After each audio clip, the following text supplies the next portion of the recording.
Paperboy News here to deliver y'all that final and daily report. Now, Bricc Baby was on Sharp's platform and he was discussing DW Flame's situation at No Jumper. So let's talk about it. Now, before Bricc Baby addressed DW Flame, he said he wanted to make one thing clear, and he wanted to let DW Flame know that at the end of the day, he's always gonna be his homie. So he told him that everything he's about to say, don't take it personal. Now, Bricc Baby said DW Flame was basically on the same type contract that T-Rail was on, in which he got paid $200 to $300 per piece of content. And Bricc Baby said he wanted to address that because DW Flame was making it seem as though everybody that worked at No Jumper was getting the same type contract as T-Rail and them back in the days. And Bricc Baby said that's not true. It was only you. Now, Bricc Baby said everybody that works at No Jumper has different contracts. And like every other business, when they try to pay their employees, they try to lowball them at first. And Bricc Baby said DW Flame probably took that lowball number, then later on finding out that he was worth more than that and probably asked for a raise.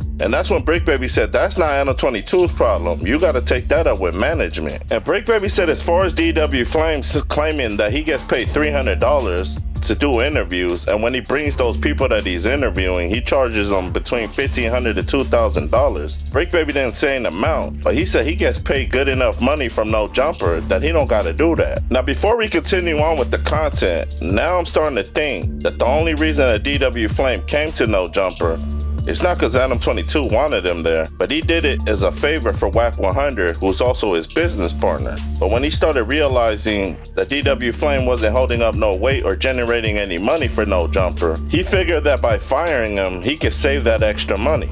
Now, Bricc Baby said if DW Flame did charge $1,500 to $2,000 for everybody that he brought to his platform to interview, he says that's the reason why his channel wasn't doing so well, because those interviews didn't make sense. And if he would have interviewed real people that he really got along with and actually had a story, it would have reflected on the numbers after No Jumper released those interviews. But what Bricc Baby was saying is DW Flame already accepting Anno 22's offer of $200 to $300 per piece of content. After doing those contents, he felt as though he deserved more. And after realizing that Anno 22 wasn't going to change that contract, he tried to do a side hustle interviewing any random people and having them pay him extra cash to do those interviews. It didn't work out for him because the numbers didn't reflect on those interviews, and that's the reason why Anno 22 got rid of him. Now, Bricc Baby brought up a good point because he said everybody in this world got a story, but not everybody wants to hear it. And he was basically saying that a lot of the people that DW Flame was bringing to interview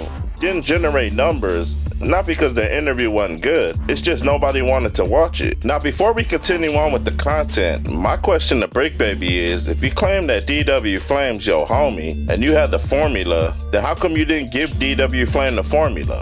Why did you just let him flop like that, resulting in Anno 22 basically firing him? Then you basically said his contract was garbage, and if that was your homie, how come you didn't try to tell him to get a better contract? Why'd you let him get stuck like that? And you claim that DW Flame's your homie, so why'd you have this conversation on social media for content when you could have hit him up directly over the phone and told him how you felt? The more and more you watch DW Flame and Bricc Baby act out on social media, you start to realize that them calling each other bros wasn't the real story, and they probably really didn't even like each other. But from the outside looking in, for us viewers, watching them on camera acting buddy-buddy, we all thought they were cool when they really weren't. Now, Bricc Baby said his piece, and I'm pretty sure DW Flame's gonna respond back to it. And until then, y'all like, share, and subscribe to the channel.